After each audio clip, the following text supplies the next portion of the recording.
मैं अभिसार शर्मा। राहुल गांधी की जान को आखिर किससे खतरा है? राहुल गांधी की भारत जोड़ो यात्रा को आखिर किससे खतरा है? और आखिर कांग्रेस उनकी जान को लेकर चिंतित क्यों है? दोस्तों, सबसे पहले मैं आपको बता दूं कि राहुल गांधी की यात्रा जो है उसे जबरदस्त प्रतिक्रिया मिल रही है महाराष्ट्र के अंदर, और ये जो भीड़ है वो कहीं ना कहीं भारतीय जनता पार्टी को नर्वस कर रही है, क्योंकि इससे पहले भी वो बीजेपी शासित कर्नाटक में थे और वहां पर उन्हें अभूतपूर्व प्रतिक्रिया मिली। और जैसे कि आप यहां देख सकते हैं कि महाराष्ट्र के अंदर उन्होंने एक चुनावी सभा को संबोधित किया और टॉप शॉट से पता चल रहा है कि किस तरह से लोग वहां पहुंचे, उनकी एक एक बात को सुन रहे थे। मगर समानांतर तौर पर क्या हो रहा है? इंदौर में एक धमकी भरा खत आता है जिसमें राहुल गांधी की जान लेने की बात की जा रही है। यही नहीं, आपके स्क्रीन पर बीजेपी नेता राम कदम, उन्होंने यह तक कहा था कि अगर सावरकर के बारे में राहुल गांधी एक और शब्द कहेंगे तो हम भारत जोड़ो यात्रा का अपने ढंग से जवाब देंगे। यानी कि अप्रत्यक्ष तौर पर राम कदम भी कहीं ना कहीं हिंसा की बात करते नजर आ रहे हैं, कथित तौर पर। मैं आपको बतला दूं कि कांग्रेस ने इस बात पर चिंता जताई है, मगर अगर आप जयराम रमेश की बात सुनेंगे दोस्तों, तो यहां पर राहुल गांधी जिस तरह से बहुत ज्यादा एक्साइटेड हो रहे हैं लोगों से मिलने के लिए, जयराम रमेश की चिंता भी वहां दिखाई देती है, क्योंकि राहुल गांधी से लोग मिलने आ रहे हैं और राहुल गांधी उनसे मिल रहे हैं, उनकी कोई सिक्योरिटी चेक नहीं हो रही है।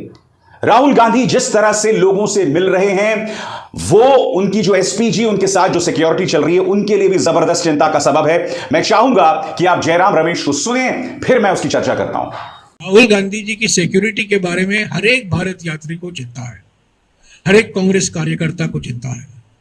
उनके परिवार में उनकी दादी और उनके पिताजी शहीद हुए हैं और हमेशा रोज उनकी सिक्योरिटी पर चिंता हमें है।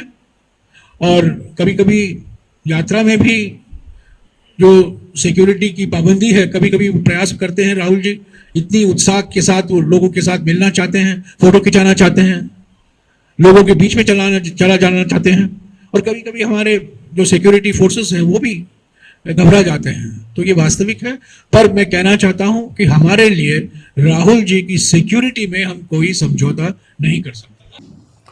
तो सुना आपने, जयराम रमेश ने साफ तौर पर यहां पर कहा कि जिस तरह से राहुल गांधी लोगों से मिलते हैं उस पर हमारा भी कंट्रोल नहीं है। उन्होंने बतलाया कि ये वो परिवार है जिसने 2 शहादतें देखी हैं, यानी कि राहुल के पिता और उनकी दादी दोनों आतंकवादियों के हाथ मारे गए थे। और मैं आपको एक और खतरनाक इत्तेफाक बताना चाहता हूं, और इसके जरिए मैं बेवजह सनसनी पैदा नहीं करना चाहता हूं।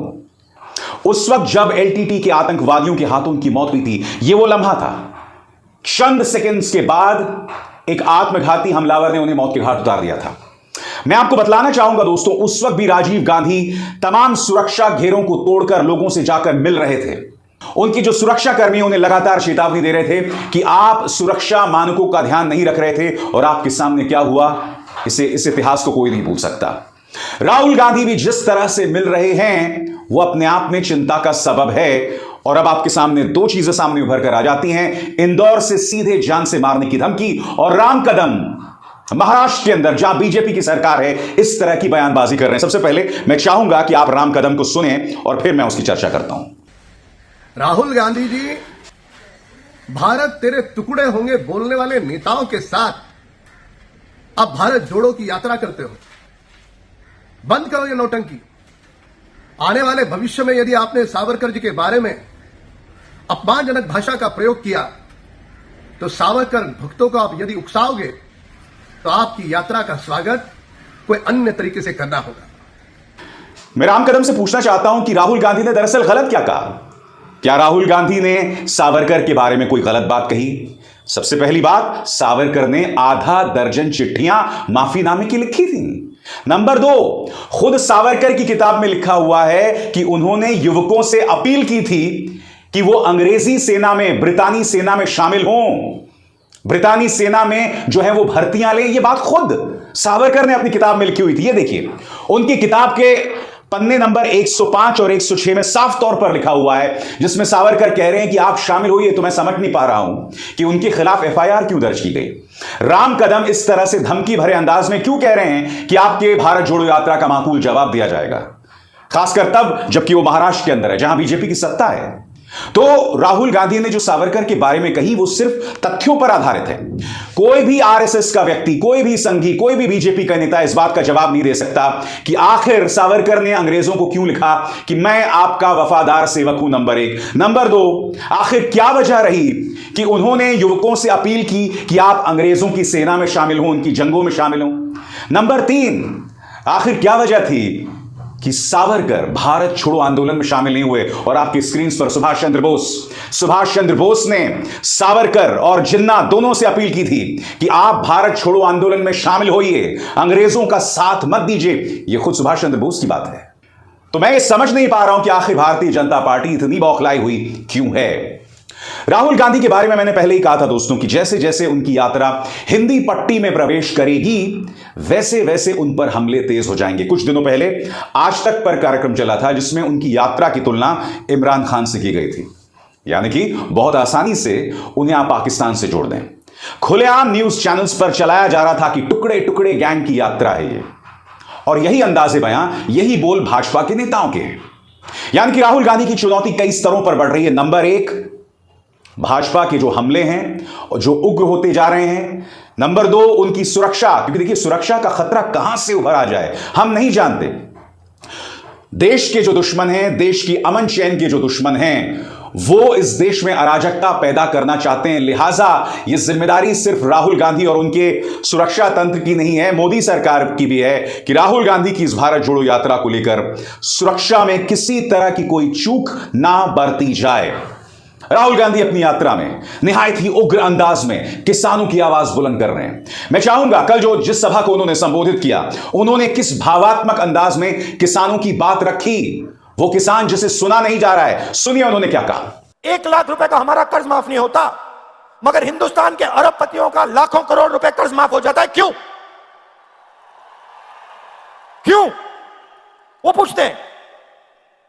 ये डर नहीं है तो क्या है? और ये ऐसे ही नहीं फैला है, पहले भी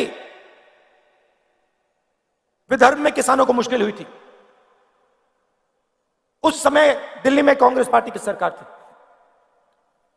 हमने विदर्भ के किसानों की आवाज सुनी और एकदम विदर्भ को पैकेज दिया। डर कैसे मिटता है?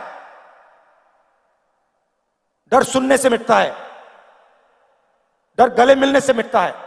मैं आपको बता रहा हूं, आज बता रहा हूं स्टेज से, अगर महाराष्ट्र के चीफ मिनिस्टर, अगर हिंदुस्तान के प्रधानमंत्री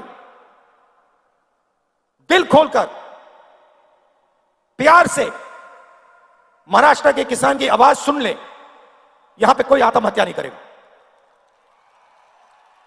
बात यहां नहीं दोस्तों, राहुल गांधी अपनी इस यात्रा में बेरोजगारों की भी बात उठा रहे हैं। वो कह रहे हैं कि मां बाप ढेरों पैसा खर्च करके उनकी शिक्षा करवाते हैं मगर बाद में नौकरी तक नसीब नहीं होती है। किसानों और बेरोजगारों का मुद्दा उठा रहे हैं। कायदे से मुद्दे मीडिया को उठाने चाहिए मगर मीडिया नदारद है। राहुल गांधी ने बेरोजगारों, युवाओं के बारे में क्या कहा इस रैली में, आप भी सुनिए। हजारों युवाओं से मैंने बात की। कोई इंजीनियर बनना चाहता है, कोई लॉयर बनना चाहता है, आर्मी में जाना चाहता है, कोई पब्लिक सेक्टर में काम करना चाहता है।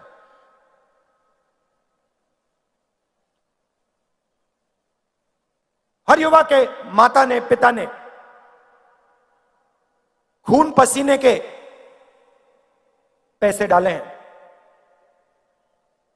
यूनिवर्सिटी भेजते हैं बच्चों को, कॉलेज भेजते हैं। फ्री में नहीं आता महाराष्ट्र में, मुफ्त में नहीं मिलती शिक्षा, लाखों रुपए देते हैं। और फिर इन सड़कों पे क्या सुनने को मिलता है?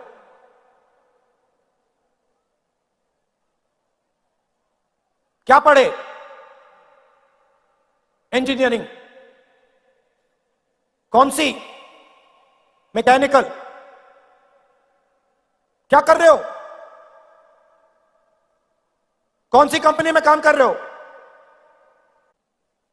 तो किसानों के दिल में डर, युवाओं के बीच के दिल में डर, उनके माता पिता के दिल में डर, और फिर उस डर को बीजेपी नफरत में बदलती है। यानी कि राहुल गांधी अपनी इन सभाओं के जरिए असल मुद्दों को उठा रहे हैं, कोशिश कर रहे हैं कि भारत जोड़ो यात्रा के जरिए लोगों में बंटवारा ना हो, टूटे हुए दिलों को जोड़ा जाए। मकसद यही है।